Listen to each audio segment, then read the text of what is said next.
The sound of a scream echoed through the dark tunnel, slicing through the air like a blade. It wasn't the kind of scream you'd expect at Disneyland, the joyful, excited kind that comes with the thrill of a roller coaster. This was different. This was raw terror, soaked in panic and pain. I grew up a military brat in San Diego, California. My dad, a Marine Corps gunnery sergeant, spent 25 years serving his country. He was my hero, but growing up with him was anything but easy. He was strict, rarely home, and when he was, discipline took precedence over play. Despite that, his firm hand kept me grounded, and his absence made me value family even more. But nothing could prepare me for the time he was deployed to Iraq in 2003. I was just 11 years old, and every day without him felt like an eternity of worry. Each news report on TV turned my stomach, and every mention of fallen soldiers made my heart race with dread. By September, the anxiety was unbearable. My mom, noticing how badly it was affecting me, decided we needed a distraction. She took me to Disneyland for the weekend, hoping to ease my mind. At first, it worked. The bright colors, the characters, the rides. It all felt like stepping into another world. For a while, I forgot about the war, my dad, and all the stress at home.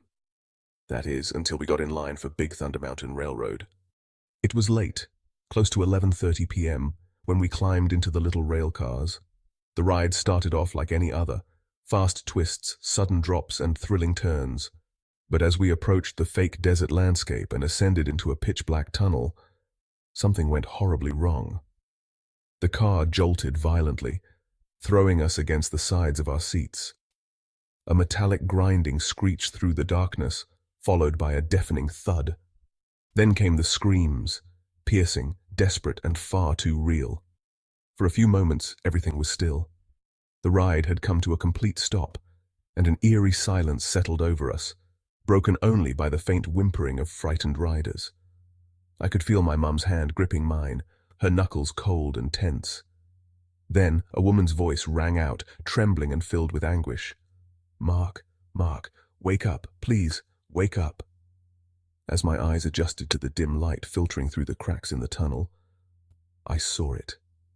Several of the cars ahead of us were off the tracks, mangled and crushed. The one at the very front had derailed entirely, its rear end slamming into the car behind it. Blood gleamed on the twisted metal, pooling onto the floor. My stomach churned as I realized the truth. Someone hadn't made it. Chaos erupted. People scrambled to climb out of the cars, shouting for help and urging others to get out. My mum and I followed, shakily making our way down the narrow path alongside the tracks. As we passed the derailed cars, I caught a glimpse of the damage. The front car was completely destroyed, and the passengers inside were trapped. Some motionless, others crying out for help. The woman who had been screaming for Mark was still there, clutching a lifeless body in her arms. Her voice cracked with desperation, her cries echoing through the tunnel. I wanted to look away, but I couldn't. The image burned itself into my mind, a horrifying reminder of how fragile life can be, even in a place meant for joy. We were eventually led out by park staff to a makeshift medical station near the River Bell Terrace. My mom and I were shaken but unharmed. Others weren't so lucky. Some had serious injuries, and one man, Mark, had died from the impact. The aftermath was surreal. Disneyland, a place of magic and happiness, now felt haunted. The cheerful music playing faintly in the background only added to the eerie atmosphere. I couldn't stop replaying the events in my head, the scream, the blood, the crushed cars. Even now, years later, the sound of roller coasters or the sight of theme parks fills me with unease. I've never stepped foot on a roller coaster since that day. For me, the thrill isn't worth the risk. That ride on Big Thunder Mountain changed something in me. A reminder that even in the happiest places, darkness can strike without warning. And the worst part? I still hear her voice sometimes, late at night as I lie in bed. "Mark, wake up. Please wake up. It's a sound I'll never forget." It was a crisp February morning in 1999, the kind that begins with a veil of mist clinging to the horizon, casting an eerie stillness over the sprawling grounds of Disney World in Orlando, Florida. As the first rays of sunlight kissed the castle spires, the park still slumbered, its rides silent, its pathways empty. Yet, beneath the surface of this manufactured paradise, an unimaginable nightmare was about to unfold. I worked as a custodian, a fancy Disney term for janitor.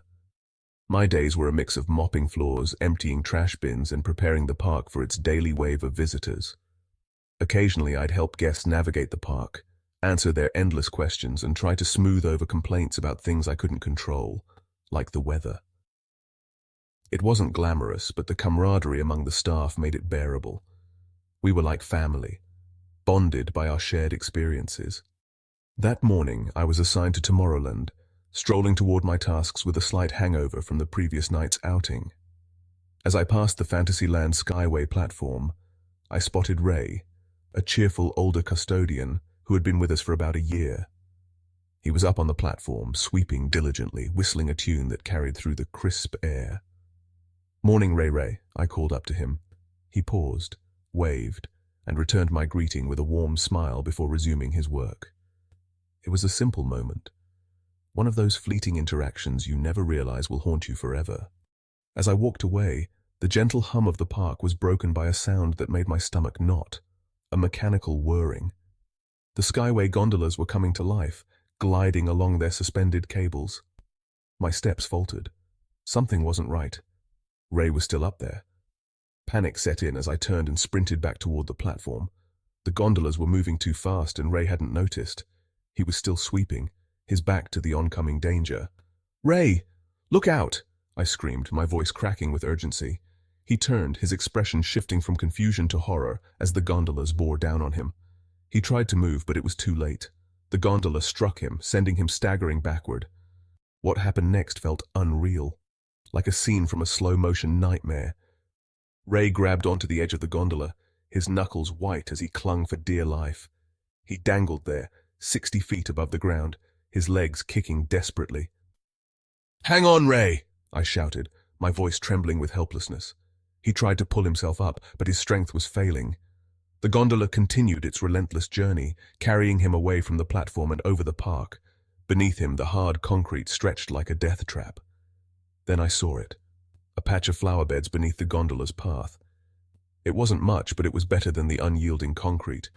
"Jump, Ray, jump to the flowers," I yelled, praying he could hear me over the mechanical hum. For a moment he hesitated, glancing down at the ground below. Then, whether by choice or by exhaustion, his grip faltered. He fell. The world seemed to hold its breath as Ray plummeted, his body twisting in the air before he crashed into the flower beds with a sickening thud. I reached him within seconds, my heart pounding as I dropped to my knees beside him. Ray was alive, but barely. He lay motionless, his breaths ragged and labored. Blood bubbled from his lips, staining his chin. His eyes, once so full of life, were glazed with pain. "I'll get help, Ray. Just hold on," I choked out, tears streaming down my face. I sprinted to find another cast member, frantically shouting for them to call 911. Paramedics arrived within minutes, loading Ray onto a stretcher and rushing him to the hospital. We all clung to hope, convincing ourselves that the flower beds had saved him, that he would pull through.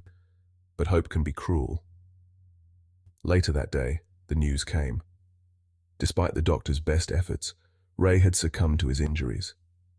The fall had caused catastrophic internal damage. He was gone. The loss hit us like a tidal wave. Ray wasn't just a co-worker, he was family. His death left a void that nothing could fill. A memorial was placed backstage in his honor, a tribute to a man who had brought so much light to our lives. Even now, I can't shake the memory of that day.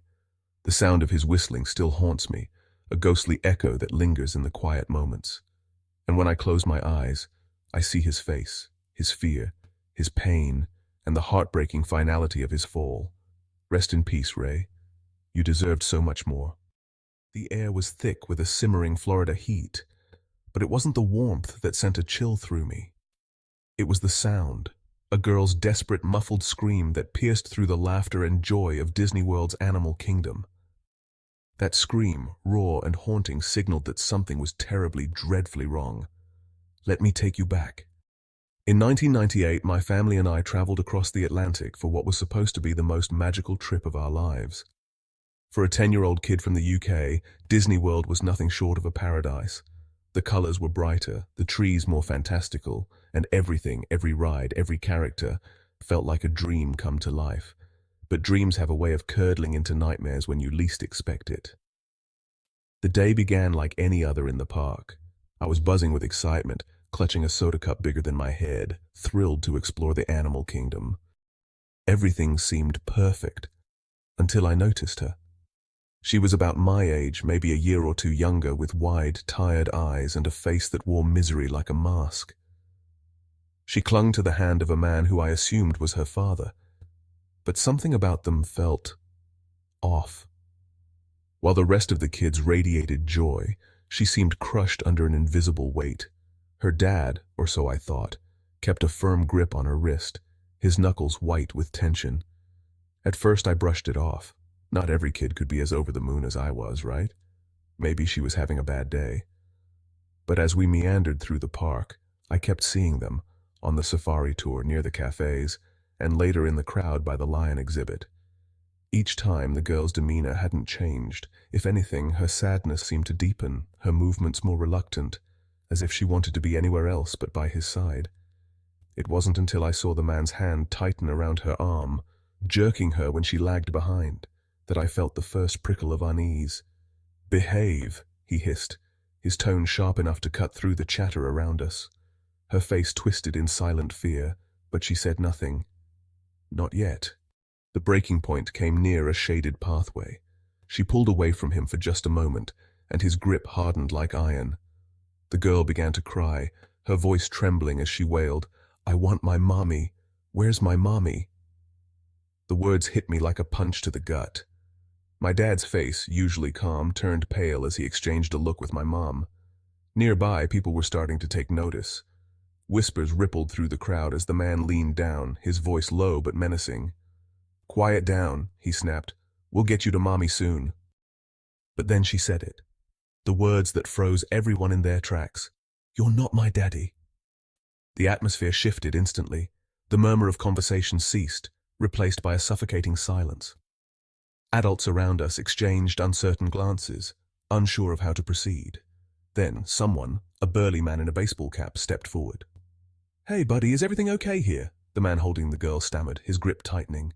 "She's just having a tantrum," he insisted, his tone forced and brittle. But the girl's trembling voice cut through his excuses. "He took me! He's not my dad!" Chaos erupted. Parkgoers surged toward them as the man's facade crumbled. He tried to drag her away, but the crowd wouldn't let him. Someone grabbed his arm while others formed a protective circle around the girl. She was sobbing uncontrollably now, her cries muffled as the man clamped his hand over her mouth.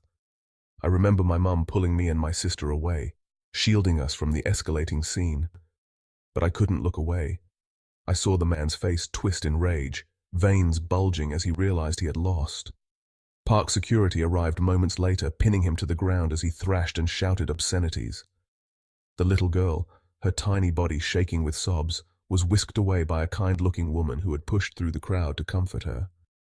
I didn't understand the gravity of what I had witnessed until years later, when my parents finally explained it to me. That man wasn't her father. He had lured her away, promising her the magic of Disney World, and had sinister plans for her once the illusion wore off. To this day, I can't forget the sound of her scream or the look in her eyes as she pleaded for help.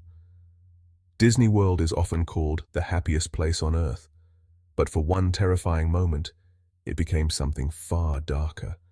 If she hadn't spoken up, if people hadn't intervened, I shudder to think what could have happened.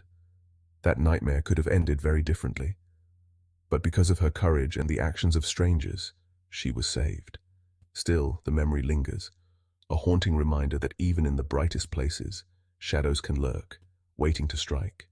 The humid Florida air clung to me as I stared out the motel window, heart pounding, trying to make sense of what I was seeing. There he was, Mickey Mouse, standing under the flickering streetlight by the highway. His oversized ears, filthy costume, and lifeless black eyes were unmistakable. But this wasn't the Mickey my kids adored. This was something darker, something wrong. How did he find us? It all started a few days ago when my wife and I took our kids to Disney World. It was meant to be the perfect family vacation, a chance for the kids to finally experience the magic of the park and for us adults to soak up the tropical vibe. But what should have been a week of laughter and sunshine quickly spiraled into something I still struggle to explain. That day in downtown Orlando was hot and bright, the kind of weather that made me regret my Cuban sandwich binge. My wife had ducked into a restroom, leaving me to corral our kids. I found a bench, plopped down, and told them to stay close while I closed my eyes for just a moment. When I opened them, my heart sank. My son was halfway down the street, standing next to someone dressed as Mickey Mouse. At first, I felt relieved that he hadn't wandered off completely. But as I approached, something about the costume struck me as wrong. It wasn't just the cheap material or the obvious knockoff design. It was filthy, stained with grime and God knows what else. The person inside the suit didn't move with the exaggerated cheerfulness I'd seen at the parks. Instead, Mickey stood eerily still, staring at my kids with those vacant black eyes. "Hey, buddy," I said, pulling a $20 bill from my wallet, hoping to defuse the situation. "Thanks for entertaining the kids." The head of the suit tilted, the gesture sharp and mechanical, sending a shiver down my spine. He didn't speak or even move to take the money. Those lifeless eyes just stared. "All right, kids," I said, forcing a laugh. "Time to go find Mom." But Mickey reached out, his oversized glove brushing my son's arm. My instincts kicked in and I stepped between them, my voice firm. "Don't touch my kids." He didn't respond, didn't flinch, just kept staring. Grabbing my children by the hands, I pulled them away, ignoring their protests about wanting to stay with Mickey. As we walked off, I glanced over my shoulder. Mickey was still there, motionless, watching us. That night, I couldn't sleep. The motel's air conditioner had chosen the worst possible time to break down, and the oppressive heat only added to my unease. I got up, poured myself a glass of ice water, and sat at the kitchenette table, trying to shake the unsettling encounter. Something drew me to the window. Pulling the blinds aside, I peered out into the darkness and froze. Standing by the highway, illuminated by the pale orange glow of a streetlight, was Mickey. My blood ran cold. How did he know where we were staying? Was he following us? I tried to rationalize it. Maybe it was a coincidence. Maybe it wasn't even the same guy. But deep down, I knew. It was him. Grabbing a knife from the kitchenette, I crept back to the window. Mickey was gone. No, not gone. Closer. Lying in the parking lot just a few feet from our room was the filthy costume. Empty. Panic surged through me. My eyes darted around, searching for the man who had been inside, and then bang! His bare face slammed against the window, his wild eyes staring directly into mine. I stumbled back, heart racing as I shouted for my wife to lock herself and the kids in the other room. The man outside was naked, his body pale and gaunt. He pounded on the glass with fists, head, anything he could, desperate to get in. I waved the knife at him, yelling that the cops were on their way. The mention of the police seemed to reach him. He paused, then shifted his focus to the door, ramming his shoulder against it with alarming force. The minutes felt like hours until the distant wail of sirens broke the tension. The man stopped, his head snapping toward the sound. In an instant, he vanished into the shadows, taking the tattered Mickey suit with him. When the police arrived, I gave them everything I could. Details about the encounter, the costume, the man's disturbing behavior, but they didn't find him. We flew back to Maine the next day, leaving the nightmare behind. Or so I thought. To this day, I don't know how he found us or what he wanted, but every now and then, I'll catch a glimpse of something, a shadow lingering too long, a figure watching from the corner of my eye, and I'll wonder, is he still out there, waiting, watching? Imagine a place so idyllic, so meticulously designed that it feels like stepping into a storybook. White picket fences, pastel-painted houses, and streets that seem to hum with an artificial cheer. A town where autumn leaves are shipped in to flutter on the breeze, and Christmas feels magical under fake snow, even in the sweltering Florida heat. But beneath this polished veneer lies something sinister, a town whose secrets seep like poison into its perfect streets. This is Celebration, Florida. The illusion shattered violently in 2010 when the quiet streets were rocked by the brutal murder of 58-year-old teacher Matteo Giovandito. Living alone with his chihuahua, Matteo was found dismembered in his own home, his body parts scattered as if to mock the tranquility celebration once symbolized. David Israel Mourinho, a homeless drifter, confessed to the crime, claiming he acted in self-defense after Matteo allegedly assaulted him. But as investigators delved deeper, a darker truth surfaced. Former students of Giovandito revealed chilling accounts of years of abuse, claims of being touched, manipulated, and betrayed by a man their parents trusted. Just days after Giovandito's grisly death, his neighbor Craig Fushi barricaded himself inside his house and opened fire on police. A tense 12-hour standoff ended when officers stormed the home, only to find Fushi dead by his own hand. Whispers suggested he, too, was implicated in the town's darkest secrets. Not far from Celebration's picturesque streets lies a body of water known to locals as the Death Pond. On the surface it appears serene, reflecting Florida's azure skies, but its depths tell a different story. In 1998, 3 young men visiting Florida vanished without a trace. 9 months later, their car was found submerged in the pond, their bodies decomposed beyond recognition. The same waters claimed the life of a 2-year-old boy, snatched by an alligator as he played near the edge. No signs warned of the danger, no barriers kept the unwary from straying too close. The pond became a grim symbol of Celebration's hidden dangers, proof that even in a manufactured paradise, chaos reigns supreme.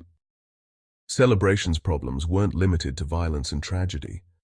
Rumors swirled of an underground culture of infidelity and wife-swapping.